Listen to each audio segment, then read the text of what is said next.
Hello everyone, এই ভিডিওটা ছিল শ্রাবণ মাসের প্রথম সোমবার।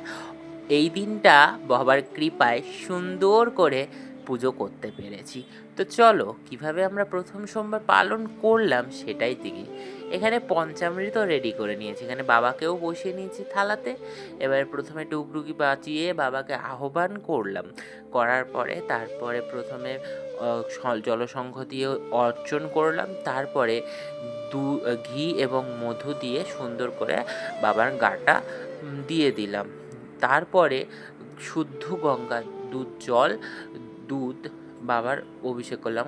আলাদা আলাদা করে অভিষেক করি, অনেকে একসাথে অভিষেক করে, কিন্তু আমার আলাদা আলাদা করে অভিষেক করতেই বেশি ভাল লাগে, তাহলে দেখতেও সুন্দর লাগে। তো 3বার করে সকলের মাথায় সুন্দর করে ঢেলে দিলাম। নাগ মহারাজদের, নন্দী বাবাকে, সবাইকে সুন্দর করে দুধ ঢেলে দিলাম। এরপরে টক দইটাও সুন্দর করে ঠাকুরের মাথায় অর্চন করিয়ে নিলাম।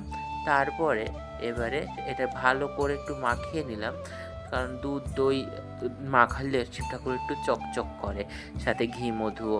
এরপরে চিনির জল বা শর্করার জল, সেটাও সুন্দর করে ঠাকুরের মাথায় অভিষেক করিয়ে দিলাম। তারপরে নর্মাল ঠান্ডা জল, এখানে চন্দন, কর্পূর, অঘ্রু দিয়ে মাটির ঘড়িতে ঠান্ডা জল রেখে দিয়েছি, এতে দিলে শীতল জলে বাবার ঠান্ডা হবে, তাই জন্যে। লাস্টে চন্দনের জলটাও পড়লো।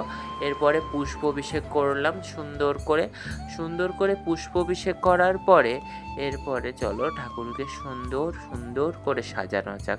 আকন্দ ফুলের মালা, বেলপাতা, সাদা ফুল, গাঁদা ফুল, বিভিন্ন ধরনের ফুল দিয়ে, নীলকণ্ঠ ফুল দিয়ে সুন্দর করে সবাইকে সাজিয়ে নিলাম। বাবা মহেশ্বরকে সাজিয়ে নিলাম। আমার পাশের বাড়ির গোপালরাও কিছুদিনের জন্য পুজো নিতে এসেছে। তো দেখতেই পাচ্ছ, দুপুরবেলা বাবার প্রিয় ভোগ দিলাম, কালোজাম, দই এবং নকুলদানা। এরপরে আরতি শুরু করব। আরতিটা শুরু করে প্রথমে ধূপ দিয়ে, তারপরে পঞ্চপ্রদীপ, কর্পূর, জলশঙ্খ ইত্যাদি দিয়ে আরতি করলাম। সুন্দর করে পঞ্চপ্রদীপ দিয়ে আরতি করে শ্রাবণ মাসের প্রথম সোমবার আমি পালন করলাম। অবশ্যই জানাবে ভিডিওটা কেমন হয়েছে এবং শ্রাবণ মাসের প্রথম সোমবার কারা কারা করেছো, অবশ্যই কমেন্ট করবেন। হর হর মহাদেব, রাধে রাধে।